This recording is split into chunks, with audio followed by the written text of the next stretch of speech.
Coming up on today's episode,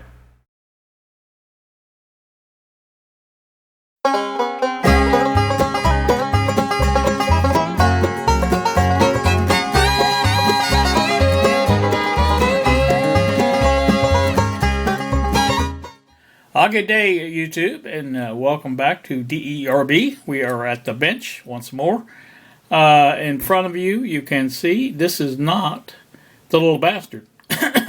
No, it is not. It's not the Magnavox either. We are taking I'm going to call this a well-deserved break from the little transistor radios. I about drove myself crazy with those things. But for today, we're going to do something a little bit different. I don't talk a lot about BDEK. That's the BD Electronic Kits. Let's see if I can bring this up real quick. Like I said, I don't talk about our company. This is a company that you all know Bob and I started some time ago. And like I said, I don't talk about it a lot on the channel because, I don't want to monopolize it. That's not what this channel is about. But I do once in a while. I like to discuss it a little bit. And this is one of those occasions because I just got a care package from you all know Bob. And I'm going to go over that with you in just a second. Trying to figure out here how many, I'm going to count these up real quick. All right, I was just going through our sales records, and we have sold 62 of these kits so far. And that's not bad. I mean, it's taken us a while to do that, but hey, not bad at all. Like I said, we're not in this to make a lot of money. We haven't made basically any money, but we have learned some lessons and learned how to do it better. And for those who don't know and don't follow along, we are raising the price of the BDST-1 from $24.95 to $29.95 as of tomorrow. This is Halloween. I'm doing this on, so we did get a couple of orders in today, I guess, wanting to beat that price increase, which is a smart thing to do. So anyway, like I said, that's some of the things that we're doing here as far as that's concerned. But again, this is not going to be about the BDST. That's established, and it is working just fine. And what we are going to discuss, again, is the package that you all know Bob sent me. And there it is, right there. There's the package. I'm not going to show the whole thing because it's too big. Too big. I am going to open it up, and we're going to get things out of here and look at them as I come to them. One of the first things that Bob sent is a lot of these. Bob likes to print. I don't know if you can tell that or not, but he does. And so, as such, he printed up me a few of these, and like I said, I'm not really sure why, but again, it's Bob. He likes to print. Let me get back a little bit so we can see what we're looking at. But like I said, he likes to print, and that's fine. I have no problem with that at all. Like I said, it is perfectly fine. And so I don't know. Let's see. Do I get a count of this? Or did I get a count, I should say? 1, 2, 3, 4, 5, 6, 7. 7 of these that he sent, along with a couple of extra lids for that. And that was probably for those that I've lost. I haven't lost them. They are here, Bob. Along with that, also he printed up a few items that are always interesting. He includes these little extras in here. He likes to do stuff like this. I don't know how well you can tell that, but that's like printed at a curve, and it says DERB, obviously. And that one says Mossluck. It's the same thing. It's a curve that you can see there. And that's kind of neat. Now, this is another neat one. This is basically a two-tone print. It's got a black background and a gold or a copper-colored lettering, and that's neat. I like that. And I also have one of these already, but it says Mossluck on it, and this one says DERB. And I have the other one mounted onto the, what do you call it? I can't even think of the name of it now. I worked on that so long and I forgot the name of it. Multifunction panel, MFP. That was the other thing. And here's another one with Moslack on it. That's neat stuff that he does. And I don't even bother trying to find out how he does this because, you know, I would mess it up. I know that much. I'm smart enough to figure that out pretty quick. And so there you go. There's that stuff. That's the extra stuff. Now, what was these are pertaining to, obviously, for those who don't know, this is the, let's see here, get it out here. This is our BDSI, and this is something that is coming up on the scene, as it were. This is the little probe, or signal probe, signal injector probe that we're going to be selling here very quickly. The other part of this is going to be that, and I'm going to show you that in just a second. But that's what these cases are all for. And like I said, perhaps we can give those away with some of these kits. I don't know. We'll see. But again, that's what those are. And to that end, what we got here and the other part of this that came are a bunch of these. And let's just look at them real quick here, if I can get them out. Now these are the blank boards, or what do you want to call it? The and you can see there are quite a few there. There's 8 of them on each one. There's 1, 2, 3, 4. That's 4/8 is 32. And there's 4 more, it's 36, 38. I got 38 here. I think with 2 he had, it was 40 that we ordered. So that's what we've got, and we are getting ready to sell these. And they will be on the website here not too long. And that's what all these cases are about, and all of those things that go along with it. Now these are all extra stuff here, but that's just Bob stuff.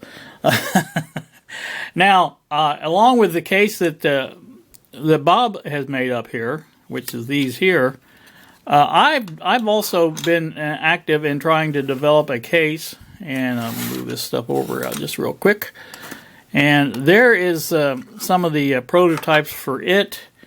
Now, these use a little bit different approach here. They have a pin at the top there, or at the, what do you call it? Let me slide one in here so you can see what it looks like. And these are over-under, what do you want to call them, type of cases. You can see there's the probe sticks out there, and there's the battery would fit in there, and I'll even put the battery in so you can see it in there. So you can see there's a battery in there and a connector, and the hole there is going to be for one of these momentary push button type switches, to where you can just press it and you'll get action or activate the circuit with the press of that button, and that's the way that's going to work. So these, like I say, are a little bit different than Bob's. I kind of like. I'm one of those people. These were some of the development ones that I printed up along the way. But this is the final version. This is the version that I'm saying is going to be available. As far as we're concerned. Again, it has the place for the switch. Battery would slide in there. It does have a screw hole there that will hold that firmly down. And again, this slides in just the same as the other one did. Like I said, it is.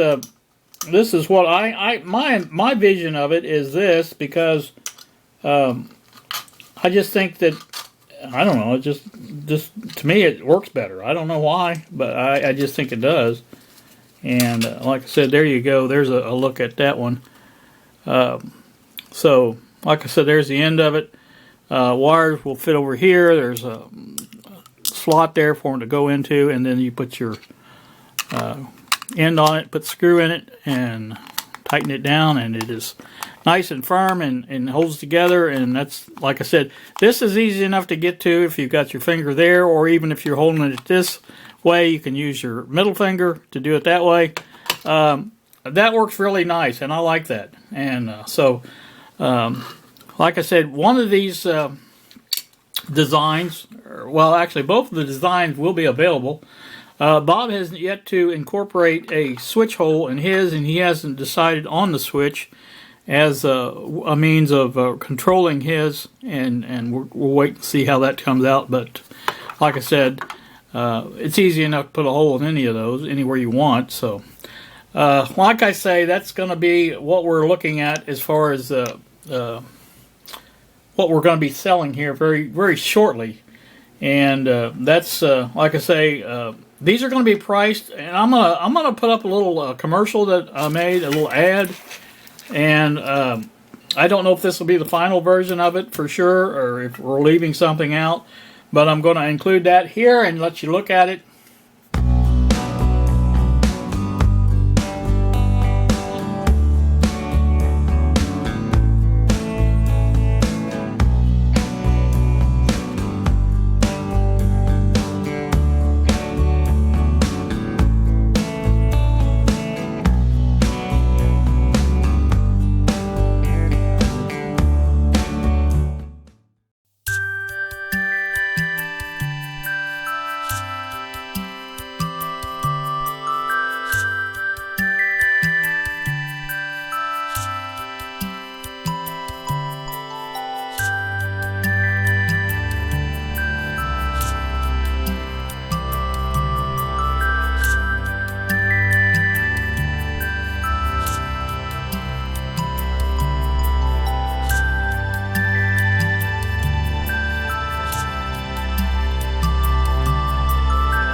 And now that you have looked at it, you can tell me what you think in the comments.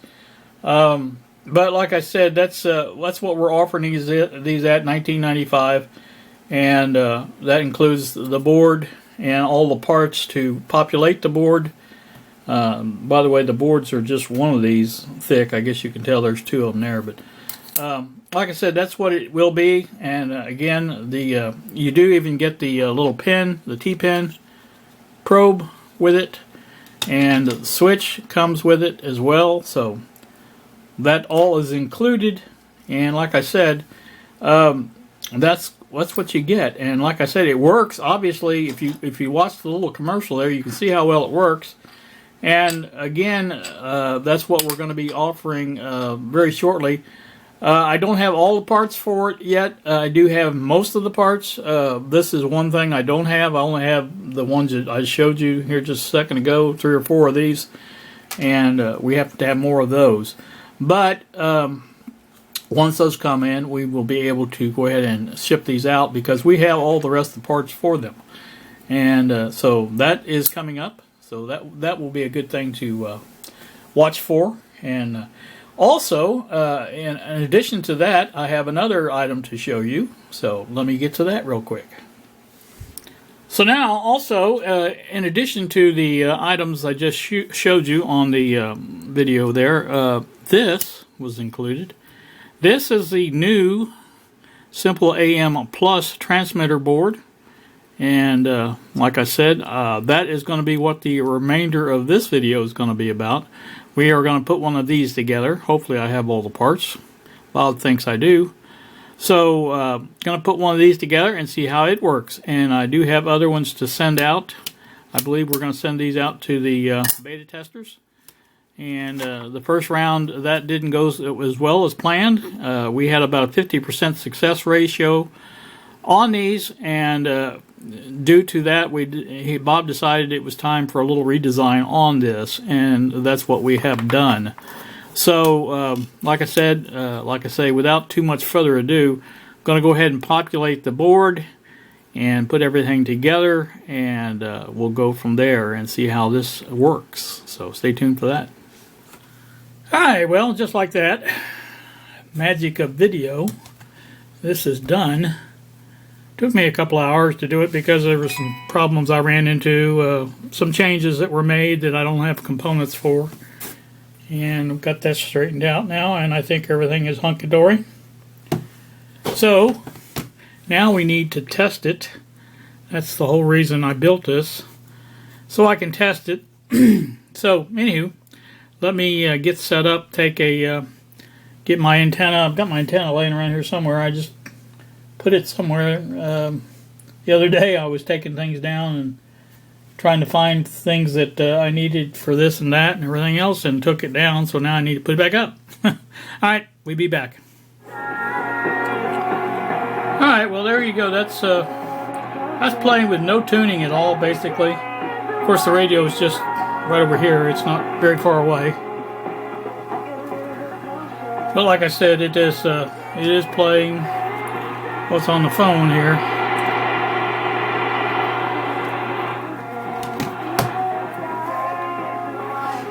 So what I need to do now is to tune it up using the capacitor here and this trimmer here.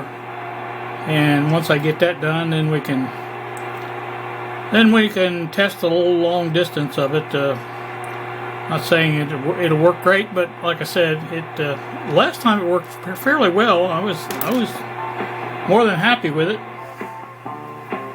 So, like I say, we'll try that again, and we'll be back. I am back once more. I have the Simple AM Plus here on the bench. I did some testing on this, and the results were less than stellar. I guess is the best way to put it. Bob suggested that I change this 330 here back out for the original 220. I think it was 220.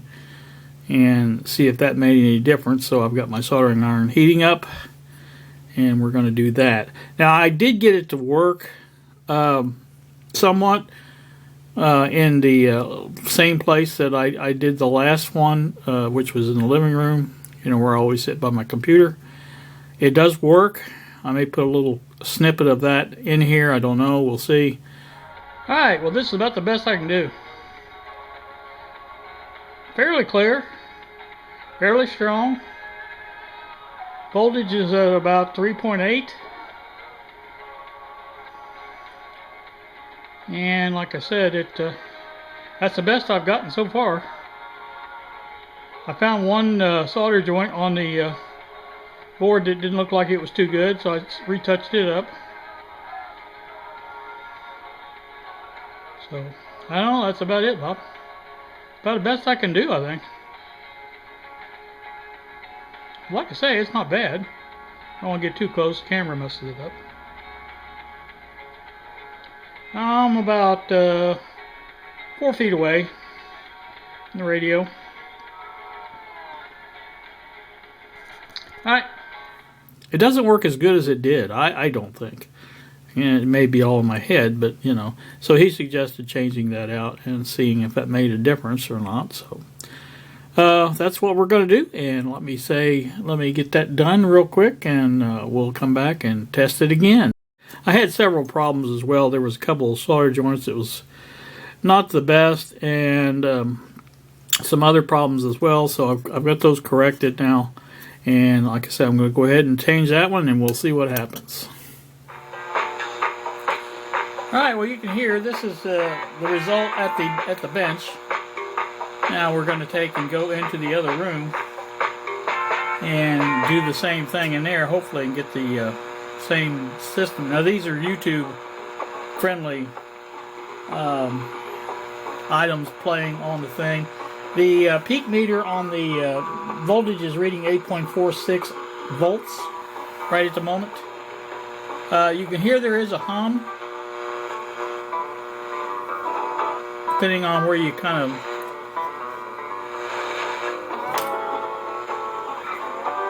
it makes a little less. It's good and clear there. I mean, you know.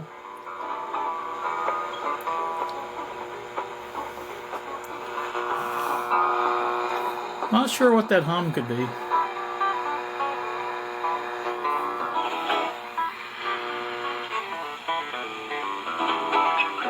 No hum at all right there.